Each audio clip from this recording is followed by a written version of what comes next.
Price lord. God bless you all. இச்சகம் பேசுகிற எல்லா உதவிகளையும் பெருமை பேசுகிற எல்லா நாவையும் கர்த்தர் அறுத்து போடுவார். பார்த்தீங்களா?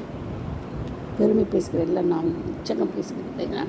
மற்றவர்களை குறித்து நம்ம கேவலமாக பேசுறது, தேவையில்லாத வார்த்தைகள் அவங்க திட்டுறது, முன்னாடி போட்டு பின்னாடி நம்ம பேசுறது, முன்னாடி நல்லா பேசுறது, பின்னாடி கெட்டதாக பேசுறது, இந்த மாதிரி உதடுகள் எல்லா உதடுகளையும் பெருமை பேசுகிற எல்லா உதடுகளையும் கர்த்தரை செய்கிறான் அறுத்து போடுவாராம்.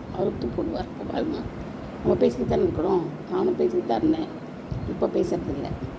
ஏன்னா அவங்க செய்கிறத பார்த்தா நமக்கு கோபம் வரும். அதனால் நம்ம பேசிடுறோம். அப்புறமா நினச்சி பார்ப்போம், ஐயோ பேசிட்டுமே. அதனால தான் நினச்சேன் நிதானமாக இருக்க சொல்கிறார் ஆண்டவர், பொறுமையாக இருக்க சொல்கிறார்.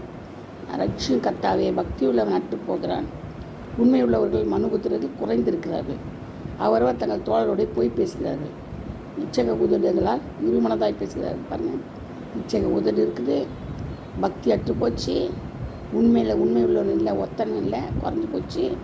அப்புறம் என்னது? தங்கள் தோழரோட போய் பேசுகிறார்கள். போய் பேசுகிறது அவங்க. அப்போது இந்த மாதிரி இச்சகம் பேசுகிற எல்லா உதடுகளையும் நான் ஆண்டவர் செய்கிறாரு அறுத்து போடுவேன்னு சொல்கிறாரு. கர்த்தர் இந்த வார்த்தைகளை ஆசீர்வதிப்பாராக. நம்ம அந்த மாதிரி இருக்கக்கூடாது. எதுக்கு நம்ம படிக்கணும்?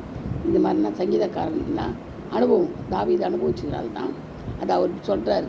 இப்படி பண்ணக்கூடாது, அப்படி பண்ணக்கூடாதுன்னு நமக்கு சொல்லிக் கொடுக்குறாரு. நம்ம அதன் பிரகாரம் நம்ம என்ன செய்யணும்? அதிலிருந்து விலகி ஜீவிக்கணும். இச்சக ஆவிலிருந்து விலகி நம்ம என்ன செய்யணும்? போய் பேசாதபடி, இருமனதாக பேசாதபடி, இச்சக பேசாதபடி உதிர்களை காத்துக்கொள்ளணும். அப்போ தான் கர்த்தர் பிரியவான் இருக்கும். கர்த்தர் தன் வார்த்தையில் ஆசீர்வதிப்பாராக. இல்லையா?